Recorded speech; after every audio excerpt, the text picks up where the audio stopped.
In this video, I'll show you how to create deals in HubSpot CRM. Start by signing into your HubSpot account. From the dashboard, click CRM, then select Deals. Next, click Create Deal in the top right corner. After that, enter a name for your deal in the Deal Name field. Now choose the pipeline where you want the deal to appear, then select the appropriate deal stage. Next, enter the amount and close date if those details are available.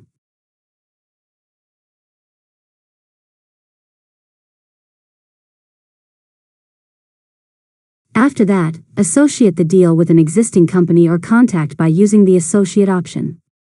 If the contact or company doesn't exist yet, create it before saving the deal.